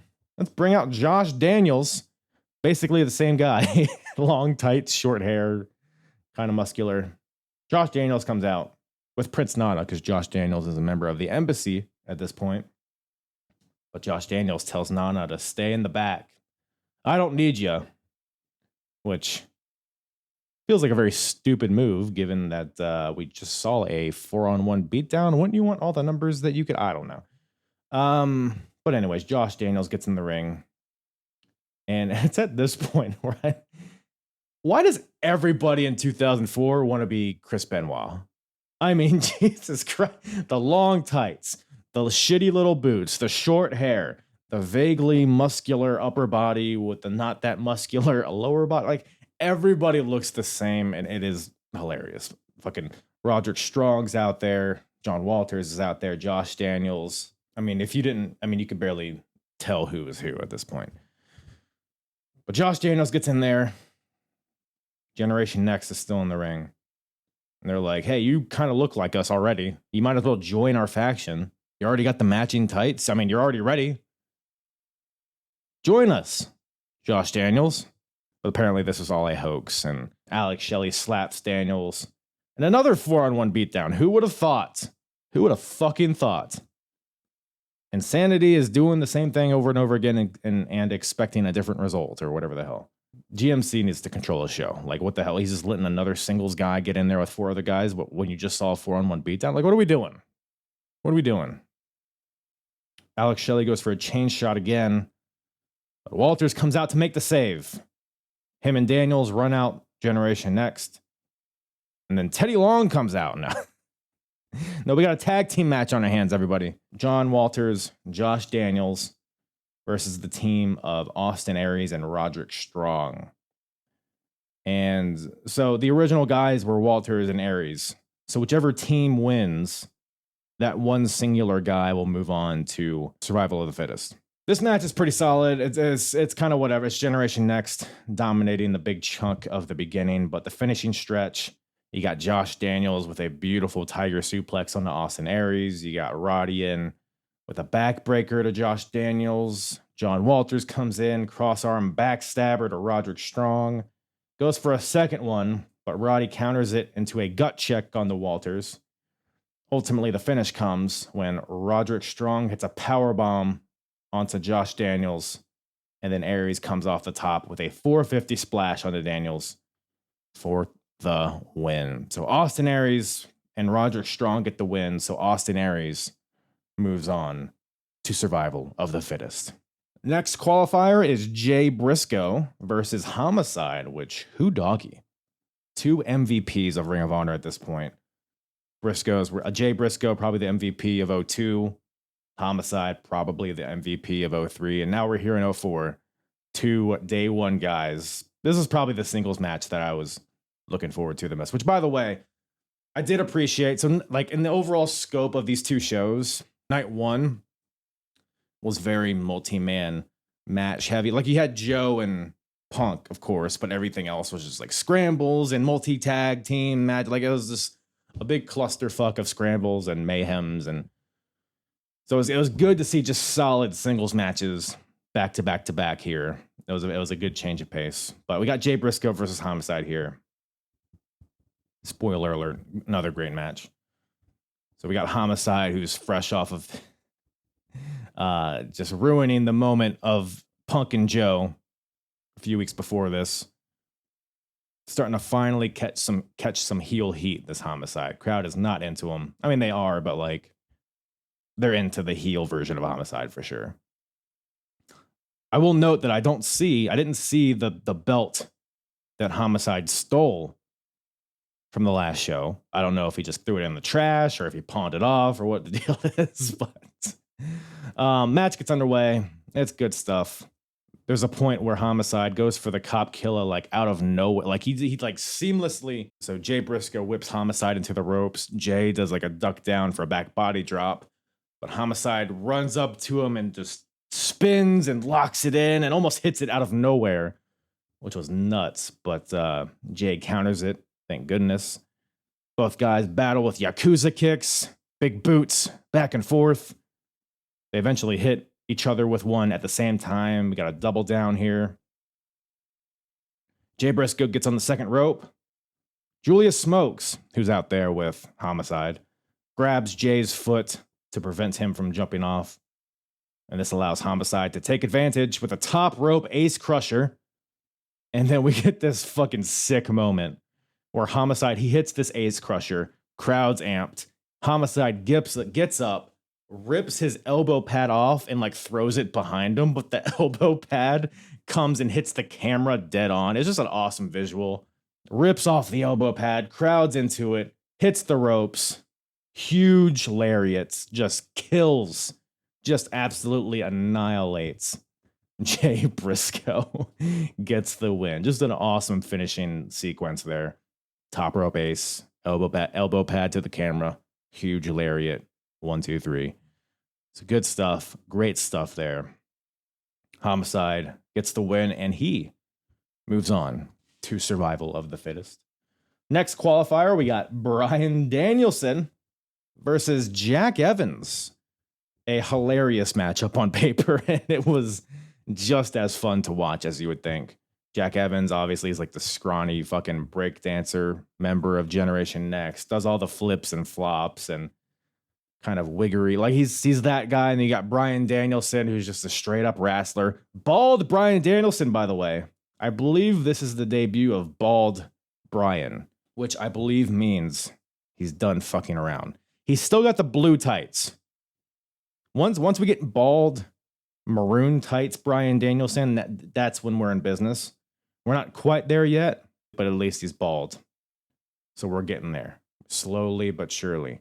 And apparently Bryan is fresh off of a performance in the Battle of the Super Juniors in Japan, which makes sense because Bryan hasn't really been around. He's been kind of touch and go with Ring of Honor over the past year or so. So hopefully now is the point where he becomes like a regular in Ring of Honor, because he's so goddamn fun to watch here, man. I mean, Jack Evans himself sees this matchup and he's like, maybe instead we have a dance-off. Bride guy, what do you think about that? So Jack Evans does his breakdancing, his windmills, his cartwheels, what have you. Danielson retorts with a, I don't know, what do you call this? Just the hip swivel, the Val Venus, is that what that is? Getting a lot of bulge from Bryan Danielson here at the outset. But then the wrestling match breaks out at some point. I'll tell you what this match is.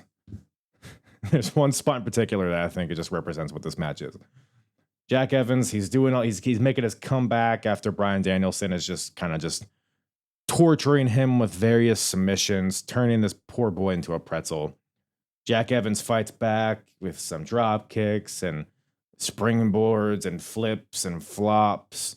Jack Evans like hits the ropes, does a springboard backflip, and lands on his feet, hits the ropes, runs at Danielson, boom! European uppercut. Enough of that tomfoolery. It's all the fanciness. Like Evans is all about the fanciness and the flash, and Danielson's just like, all right, enough of your tomfoolery. And the submission that Bryan Danielson wins this match with, because Bryan Danielson does win. Let's not kid ourselves. This submission, I don't know if it has a name. I don't even know if it's a real move. Let me try to paint a picture for you. My note says standing upside down Boston Crab. Let me let you chew on that for a second.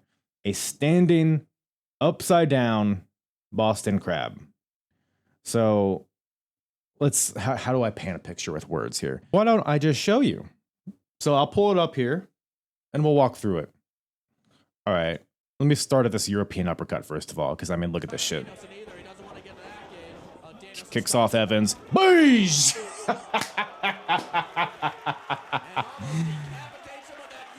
Whoo! All right.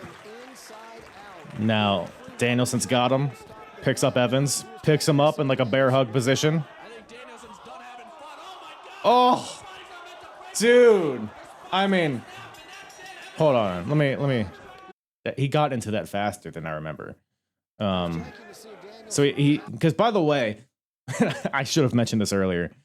Bryan Danielson broke out a bear hug in this match earlier, which is just hilarious. Just going full Bruno Sammartino up in this bitch.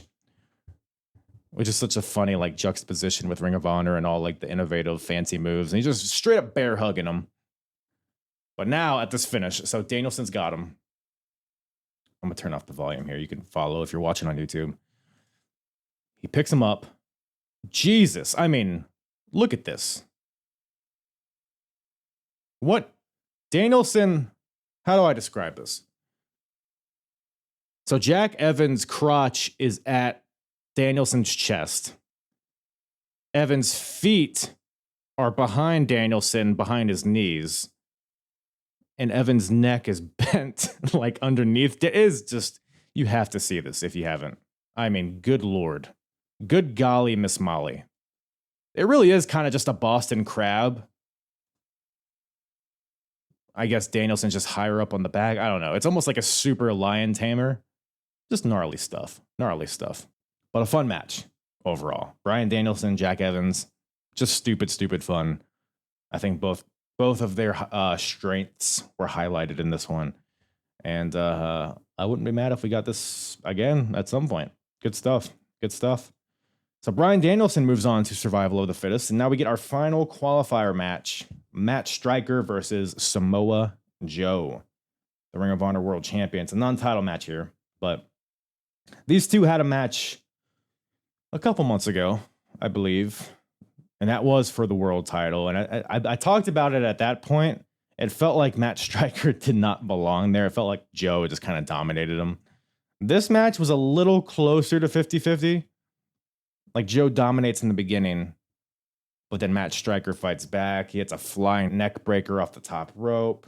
Death Valley driver for a 2 count.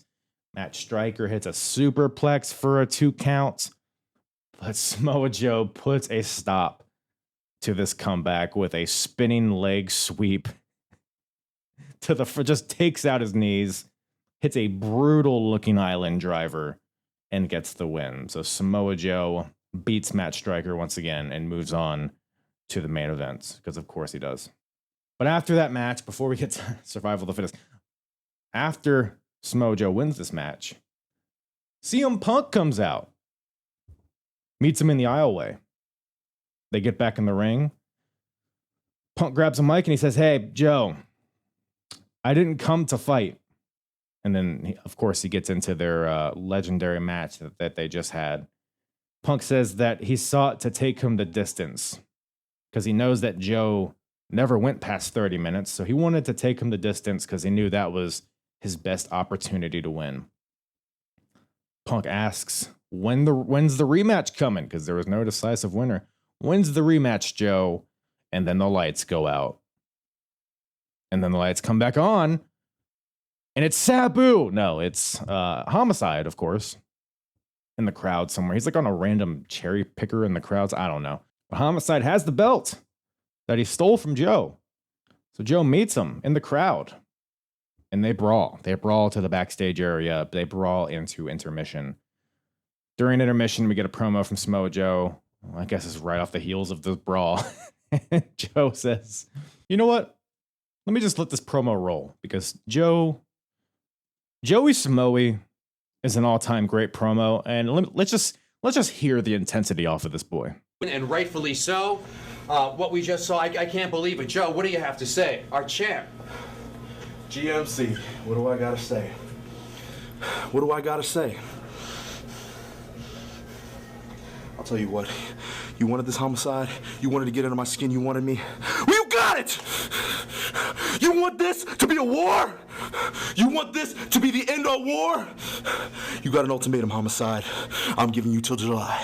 I'm giving you till July. You got until July to get ready. You got until July to be ready to get the job done, because I'm going to get the job done, homicide. Do you understand me? Do you understand me? Look into these eyes. You couldn't accept defeat. I beat you. It was over. And you couldn't accept that because you're a punk. Homicide, the strong style thug. No, you're a thug. You're a punk. And that's all you've ever been.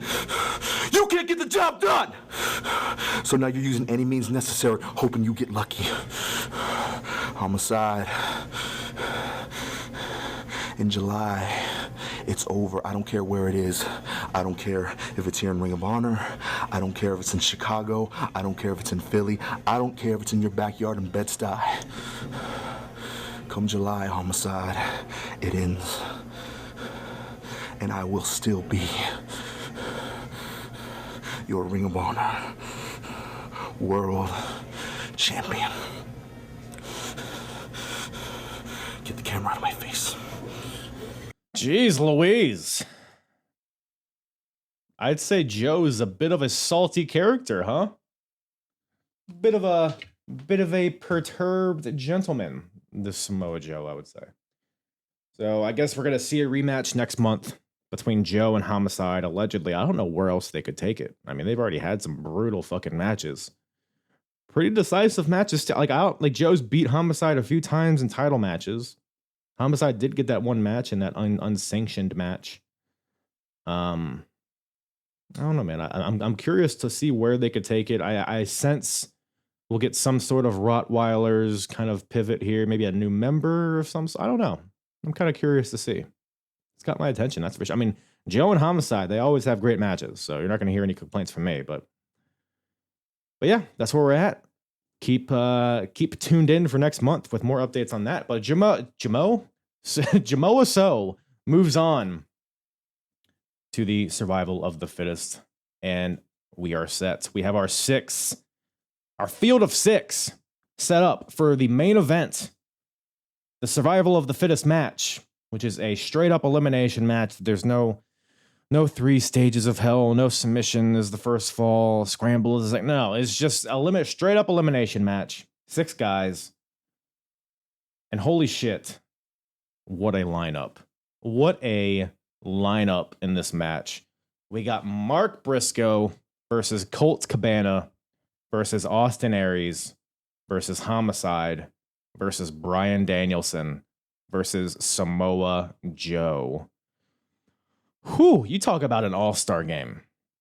You talk about some of the guys that have held this company. This company has seen a lot of... Not everything has been good in Ring of Honor up to this point. There's been a lot of silly shit. But you see the guys in this match, and this is like just this is just no bullshit, just the good stuff is what this match is. Really fun stuff. I mean, this match was to the shock of no one. This match was great. It really. So there's a few stories here. I would say, as far as the match itself, it's really the final 2 that drive this home, that make it great. But we got some fun stories on the way there. So the match starts.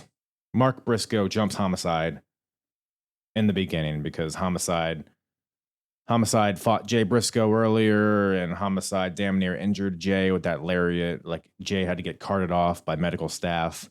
So Mark and Homicide have beef. So they start hot right at the beginning.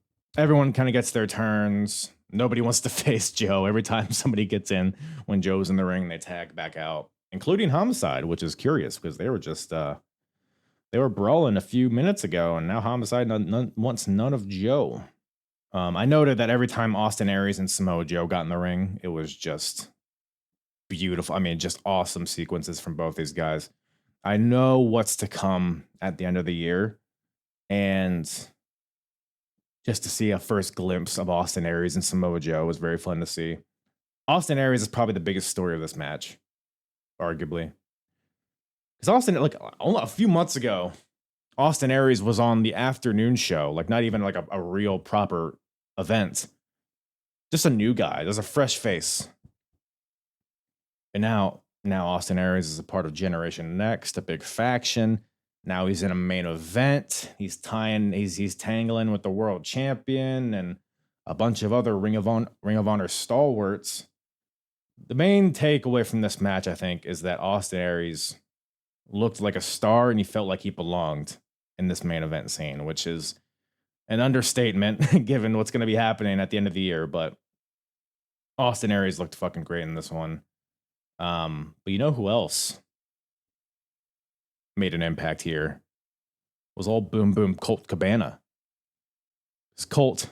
The match kind of breaks down at some point. People are doing dives to the outside. Colt is about to do an Asai moonsault to the outside, but sees Joe in the ring and decides to leap into the ring with a sunset flip. 1, 2, 3. Colt Cabana eliminates Samoa Joe. Colt Cabana pins the world champion, which I believe has not happened since Joe won the title like 16 months ago.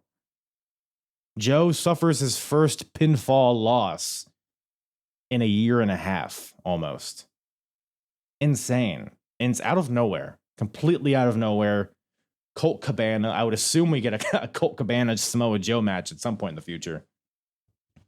But my jaw dropped when I saw that. That was crazy. So Samoa Joe is the first guy eliminated, the world champion. Colt goes on. He has this crazy momentum now. He's laying out everybody. He hits this crazy Tower of London on the Homicide. Just cracks his jaw with a cutter. But then Homicide fights back, hits Colt Cabana with a huge lariat, and then Mark right off the top, right away, with a shooting star press, onto Colt's cabana and gets the 1-2-3. So Colt is the second one eliminated. Got too excited over his pinfall over the world champion. Can't blame him though. So Colt's eliminated. Bryan Danielson gets in there, works the legs of Mark Briscoe with various submissions. I mean, of course, that's the Bryan Danielson way. So Briscoe's legs are shot. And eventually, Mark is in there with Homicide. Mark Briscoe hits Homicide with a German suplex with a bridge or an attempted bridge. So what happens is that Mark Briscoe hits this German on Homicide, and both their shoulders are down. Ref counts to 3. Double pin, double elimination. So both Homicide and Mark Briscoe get eliminated there because Mark's legs were worked on so much that he couldn't hold the bridge. So good psychology there. I like that. But obviously Homicide's not too happy with this. Him and Julius Smokes brawl with both of the Briscoes because Jay comes out to kind of even the odds here. So the Briscoes brawl with Homicide and Julius Smokes to the back. So now we are left with the final two, which is really the main story of this match, honestly, other than Colt getting the win over Joe. Austin Aries versus Bryan Danielson. The finals. I like this a lot. Bryan Danielson, like I said, he's kind of been touch and go with Ring of Honor. He's spent a lot of time in Japan and Europe. But he's here. He's bald. So, like I said, I hope this is where Bryan Danielson just locks in with Ring of Honor. Day one guy, Bryan Danielson, facing off against Austin Aries, which talked earlier how Austin Aries is breaking out with this match. Their two styles just meshed so well. Really fun stuff.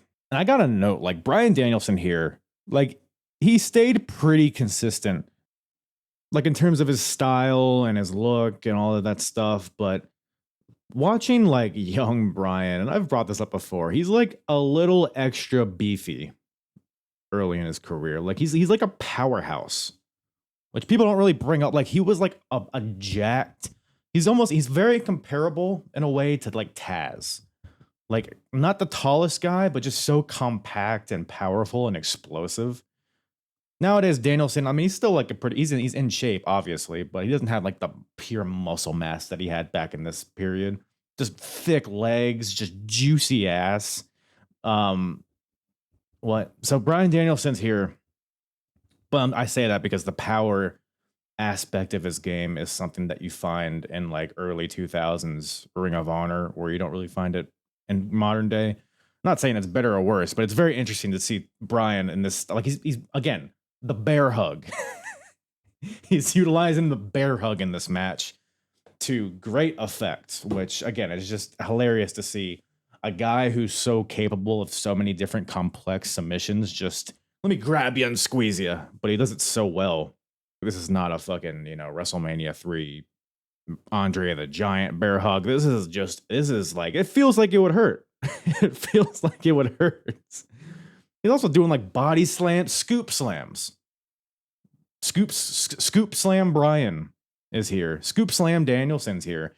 A body slam barrage of just one after the other. Just Googe picks him up. Googe picks him up. Googe. Just the simplicity of what Bryan was doing in this match with just an amped up intensity made it so, it was so interesting to watch. And I mean, I was into it. The crowd was into it. Just shows how good Danielson is, even at this point in his career. It's just fantastic stuff. And at this point, for context of the time, like I said, Aries is still relatively new to Ring of Honor. He's still very new to the audience, whereas Danielson's been here for over 2 years at this point. Like I said, he's right off of Battle of the Super Juniors in New Japan. He's wrestling in Europe. Like, Danielson's a pretty big name in the independent scene at this point, whereas Aries is still kind of up and coming at this point. So Danielson really dominates him for a lot of this match, with a lot of it, ground game, submissions. But Aries, turns the tide when they get to the outside, throws Danielson into the barricade. Aries busts out a Cactus Jack elbow off the apron to the floor. They get back into the ring, but Danielson fights back with a dragon suplex right into a cattle mutilation. Ugh, sexy stuff. But as he gets into this cattle mutilation, Aries slips out right into a Rings of Saturn with a fish hook So you know, a rings of sad. You know what it is. You hook both the arms behind the guy, and then you wrench back. But Aries does this, but he has his finger in Bryan's mouth, so he's like fish hooking him. So he's like wrenching the face. Which is that legal? Feels like it wouldn't be. It feels like it'd be against the code of honor. But you know, who am I to say? Danielson gets to the rope at some point, but Aries has control now. So he goes for the brainbuster, which is one of his finishing moves. He fights for it. He picks up Danielson. Danielson knees, as he's upside down, knees Aries in the head to stop it. Aries goes for it a second time. Again, more knees. So it's clear that Aries is not going to be able to hit this brainbuster. So what does Aries do? He hits the ropes, big running elbow, picks him up for a third try. He says, I'm going to get this fucking brainbuster. I'm going to do whatever it takes to hit it. Gets it on the third try, hits Danielson with it. 1, 2, kick out. Oh, it's just so good. The fact that Aries had to fight so hard for it, which lets the crowd know that this is a maneuver that is worth fighting for. It's worth doing whatever you got to do to hit it. So when he finally hit it, the crowd's like, oh shit, he hit the thing that he really wanted. This has got to be it. Then it wasn't. Oh, just so good. So good. Aries goes for the 450 splash right after this. But Bryan gets the knees up to block it. More body slams from Bryan. Goes for another body slam, but Aries counters into a small package. 1, 2, kick out. Oh! These near falls are fucking getting me, man. My nipples are turgid. My cock is wet. More body slams. Bear hug. Right into that submission that Bryan Danielson got Jack Evans to submit with earlier. This missionary Boston Crab, I think we could call it. Not sure. But he locks it in, and there's no escaping it. Austin Aries has to tap out. Again, just equally as brutal. I mean, pretty much as brutal as the one that he did on Evans. Jack Evans was able to bend a little more. This one felt like Aries wasn't supposed to bend that way, and it was more like just a lion tamer, but it looked really good still. And Bryan Danielson gets Austin Aries to tap out. So Bryan Danielson is the fittest, I guess. Is that what this was survival of the fittest? Bryan Danielson wins, so I guess he is the fittest. So good stuff here. Hopefully Bryan is here to stay. He had a promo earlier in the show, I should mention, and he reminds us that he's the last guy to beat Joe clean in a match. Granted, this is before Colt rolled him up in this match, but in a one-on-one match, Bryan Danielson is the last guy to beat Samoa Joe clean. So we are seemingly setting up for another rematch of Bryan Danielson versus Samoa Joe, which, I mean, serve that up to me and put it down my pants. I would love to see it. I'd like to see it. So Danielson wins. Danielson's a monster. He comes off just looking like an unstoppable force, honestly, from the show. But Austin Aries, arguably even more importantly, comes out looking like a star. Because coming into this, Austin Aries was kind of just like the fourth guy in Generation Next. But Aries, I mean, after this show, Austin Aries feels like the leader. He went from number 4 to number 1 in my eyes. So overall, just a very effective match. Survival of the Fittest. It's funny watching all these concepts. They're throwing like Survival of the Fittest, Ultimate Endurance, Field of Honor, the Scrambles, the Mayhem, the 6-man Mayhem, the 4 corners. Like there's certain concepts that still remain today, which let you know that it's like, oh, these were the good ones. Survival of the Fittest is still something that Ring of Honor does. So going into this, I was like, oh, this is probably going to be good. And it was, because it got Colt over by pinning Samoa Joe. It furthered Joe and Homicide. It built up Bryan Danielson. It built up Austin Aries. I mean, just everyone came out looking better and built a lot of intrigue going forward, which is something that Ring of Honor has kind of struggled with, in my opinion, in terms of like having cohesive storylines that link from show to show. Because a lot of times they'll have like, it's not like a lot of connected.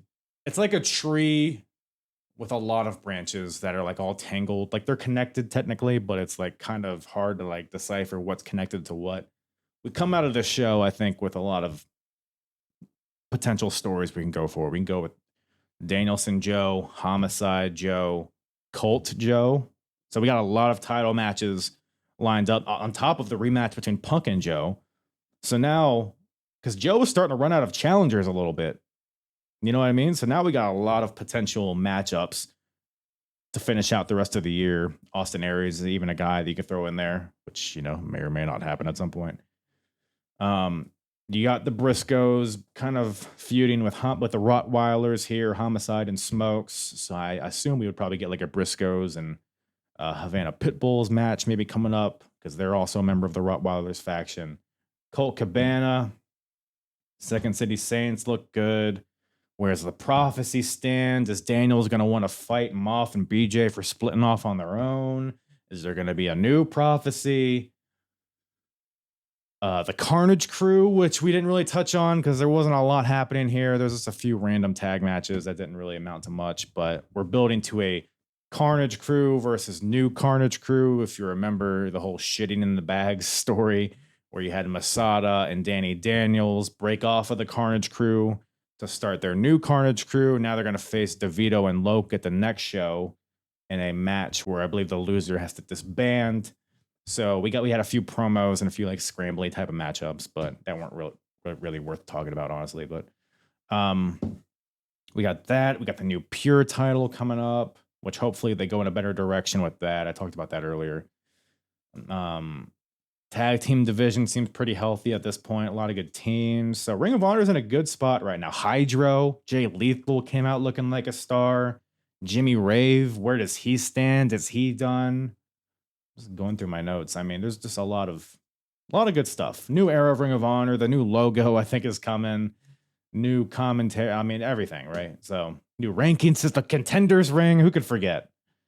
So very exciting time for Ring of Honor and an exciting time to come along the apron bump and enjoy the journey with me. So that's about all I got for you guys today. Those were the big hits from June of 2004 Ring of Honor. We got July coming up probably in the next few weeks.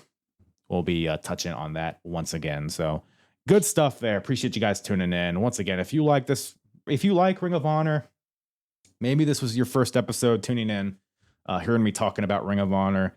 Just know that I've covered every single show from the beginning of Ring of Honor up to this point. So if you want to check that out, once again, go to the link in the description, or just search Ring of Honor on whatever platform you're listening or watching this on. And binge away. I cover it chronologically. I'm going through this journey as if I was watching this live. It's very fun to watch. A lot of stars today came through Ring of Honor, and it's interesting to see the early iterations of that. And just good wrestling. A lot of stuff that modern day wrestling can learn from, honestly. So that's about all Daddy has for you guys today. Appreciate you guys tuning in. Love you all. Follow, subscribe, rate, review, thumb in my butt, all that stuff. All right, I'm out of here. Mwah.